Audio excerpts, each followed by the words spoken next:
Hookah chaka, hookah, hookah, hookah chaka, hookah, hookah, hookah chaka, hookah, hookah, hookah chaka, hookah, hookah, I can't stop this feeling. Bonjour et bienvenue pour une nouvelle vidéo du Geek sans lunettes. Donc aujourd'hui vidéo un peu spéciale parce que je vais répondre au tag de Harley Funko. Donc merci à toi Harley. J'ai mis un peu de temps à y répondre parce que j'attendais des Funko Pop qui devaient rentrer dans mon top 10. Sauf que ça fait quelques mois maintenant, je les ai toujours pas reçus. J'ai eu un petit souci avec la poste. Donc je ferai un unboxing détaillé pour présenter ces pops et je réponds à ton tag maintenant. Donc, voilà. Donc pour ce faire, j'ai mon fidèle Capitaine Jones. Capitaine au rapport. Donc voilà, Captain Jones, tu vas me lire les questions. C'est d'accord? Bien mon général. Bah vas-y, qu'est-ce que t'attends? Dis-moi la première question. Première question. Quelle a été ta première Funko Pop? Alors ma première Funko Pop, ça a été celle-ci. C'est le Green Arrow de la série Arrow. Voilà, Oliver Queen masqué. Deuxième question. Combien as-tu de Funko Pop? Donc j'ai 166 Funko Pop si je compte les précommandes. Donc la nouvelle vague de Harry Potter, les exclus. Les deux nouvelles vagues de Star Wars, principalement. Troisième question. Quand as-tu commencé? Alors j'ai commencé en mars-avril 2015. Je me baladais dans un magasin et je suis tombé sur celle-là.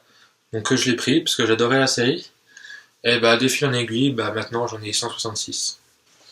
Quatrième question. Qu'est-ce qui t'a plu dedans? Alors ce qui m'a plu dedans, c'est notamment la diversité des franchises. Donc il y a Star Wars, il y a plein de Star Wars. Game of Thrones, il y a plein de Game of Thrones.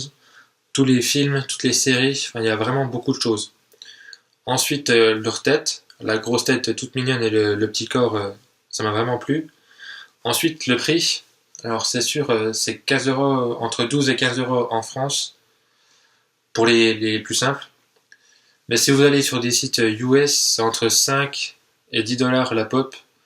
Donc il y aura peut-être, allez, je dis 20-30 $ de frais de port. Mais pour les grosses commandes, ça vaut vraiment le coup. Cinquième question, as-tu une limite? Donc oui, j'ai une limite, notamment l'argent. J'en profite aux anniversaires, à Noël, à ma fête, pour ramasser quelques Funko. Sinon, bah, je les commande pas très cher, sinon je les commande pas. Après, au niveau de la place, c'est vrai que les deux étagères que vous voyez à chaque fois que le capitaine pose des questions sont remplies. Donc jamais au-dessus de mon armoire, il y en a au-dessus de la bibliothèque. Et la place va devenir un souci. Sixième question. Tu vises la valeur ou le coup de cœur? Alors je vise bien entendu le coup de cœur, mais beaucoup de mes coups de cœur ont de la valeur. Alors notamment la pop de Amidala par exemple, elle n'est pas à moins de 40 €. Jar Jar, elle n'est pas à moins de 65 €. Donc c'est des pop que je n'aurais probablement pas, ou alors lors d'une occasion. Mais bon, oui, c'est vrai, je préfère avoir une pop qui vaut 5 $ et qui me plaît beaucoup, qu'une pop qui en vaut 1000, dont j'en ai rien à faire. Septième question. Quelle est la collection série de pop que tu aimes le plus? Donc la série de pop que j'aime le plus, c'est les Star Wars, et les Game of Thrones, et les Harry Potter. Huitième question. Celle que tu aimes le moins? Donc les séries de pop que j'aime le moins, je pense que ce serait celle de la WWE, les animés, je suis pas trop fan. Et My Little Pony. Désolé Renan. Neuvième question. Quelles sont les séries collections que tu comptes faire au complet? Alors, les collections que je compte faire au complet, les Harry Potter. Donc, la deuxième vague, je l'ai au complet, donc que ce soit à la maison ou en précommande. La première vague, je l'ai pas encore en entier, mais ça ne saurait tarder. Je compte faire au complet également les Game of Thrones. Donc, tout ce qui a marqué derrière les boîtes. Donc forcément, je n'aurai pas toutes les exclus. C'est les exclus des premières vagues, donc quand je m'intéressais pas encore aux Funko Pop, elles sont maintenant à plus de 100 $ et je ne les aurai jamais. C'est non négociable, c'est vraiment trop cher pour une figurine. Après, par exemple, pour les exclus de la vague 6 qui sort maintenant, j'en ai déjà une sur les deux, donc voilà, j'aurai peut-être la deuxième. Parce que ça coûte pas cher vu que ça vient de sortir. Sinon, les petites séries télé du style Viking, je l'ai au complet aussi. J'aimerais bien faire complet Outlander, il m'en manque que 2. Mulan, j'en ai une sur les deux, je pense que j'aurai la deuxième aussi. Donc ouais, si on peut parler des petites séries comme ça. Alors V pour Vendetta, Sauron du Seigneur des Anneaux, ça forcément je les ai au complet. Donc ma pop préférée que je possède, qui est dans ma chambre, c'est celle-ci. Ben Kenobi, l'exclusive de la Smuggler Bounty. Donc ensuite, ma pop préférée de toute ma collection, c'est Renly Baratheon, donc qui s'affiche ici, qui est actuellement en transit vers ma boîte aux lettres. Mais voilà, je l'ai commandé le 30 janvier, il y a eu quelques soucis avec la poste, j'ai pas eu d'avis de passage, donc c'est reparti dans le pays d'origine, et là, on me la renvoie, enfin. Donc voilà, Renly, je t'aurai bientôt. 10e question, montre-nous ta pop préférée que tu possèdes et celle que tu aimerais avoir de tout cœur. La pop que j'aimerais avoir de tout cœur, c'est une des exclus de Star Wars. Donc c'est le holographique Dark Maul qui est coté à 1500$, ainsi que le holographique Dark Vador à plus de 250$, et le Trooper de la 501ème qui est à 500$. Voilà, donc les exclus Star Wars, j'aimerais bien les avoir. 11e question, montre-nous la pop que tu aimes le moins que tu possèdes. Alors la pop que j'ai et que j'aime le moins, c'est celle-ci. De la série Game of Thrones, c'est le White, W-I-G-H-T. Donc si vous vous rappelez l'épisode Art Home de la saison 5 de Game of Thrones, c'est des squelettes des morts qui sont ramenés entre guillemets à la vie par le roi des morts et qui combattent pour lui. 12e question, fais-nous un top 10 de tes pop fétiches.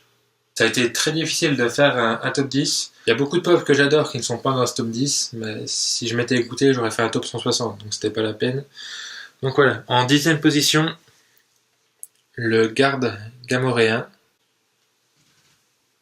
parce qu'il est vraiment super bien fait. Même si c'est un personnage de Star Wars qui n'a pas d'importance dans le film, la pop est vraiment superbe et je dirais beaucoup mieux réussie que certains personnages principaux.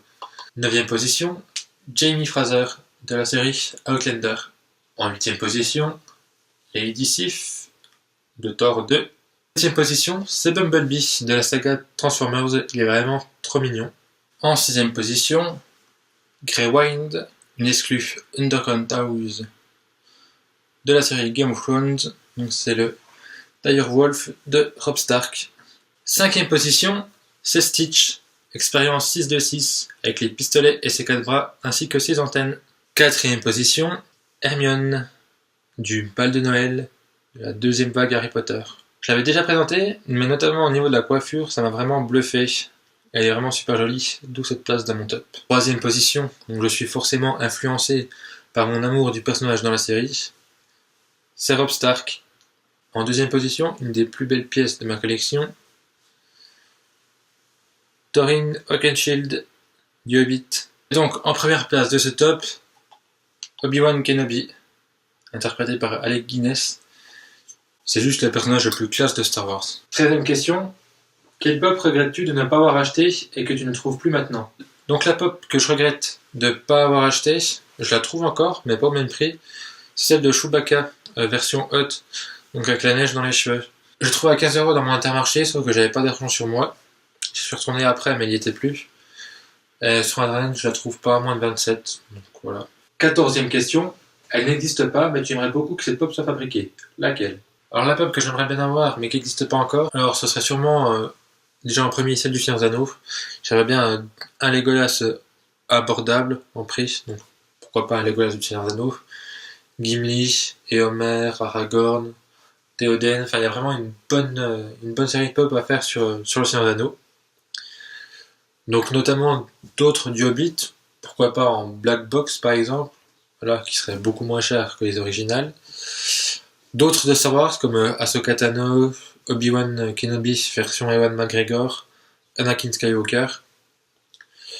D'autres de Game of Thrones, il y en a plein qui n'ont pas été faits, notamment Robert Baratheon qui est assez important, Catelyn Stark, Brandon Stark, Rickon Stark, vraiment toute la famille quoi. Dans Harry Potter aussi, d'autres méchants, Bellatrix Lestrange, Lucius Malfoy, d'autres du tournoi des Trois Sorciers, on a déjà Harry, mais on n'a pas Krum, on n'a pas Fleur de la Cour, on a Cédric. J'aimerais bien la fratrie Weasley aussi, notamment Ginny, parce que c'est vraiment un personnage que j'aime beaucoup. Voilà, je pense que ça en fait déjà pas mal. 15e question, dis un petit mot pour Harley Quinn, la pop. Harley, je sais pas trop quoi dire, à part arrête tes conneries, sinon je t'envoie le Captain Jones qui va venir te faire ta fête. Et lui, il est pas comme moi, il rigole pas. Merci d'avoir regardé cette vidéo, ça m'a vraiment fait plaisir de la faire. Vous pouvez liker, commenter, partager, laisser un pouce vers le haut ou vers le bas si ça vous a pas plu. Pour répondre à votre question, oui, je mets un chapeau parce que j'ai une coupe de cheveux dégueulasse, faut que j'aille chez le coiffeur. C'était le Geek sans lunettes, à une prochaine. Ciao. Hookah chaka, hookah, hookah, hookah chaka, hookah, hookah, hookah chaka, hookah, hookah, hookah chaka.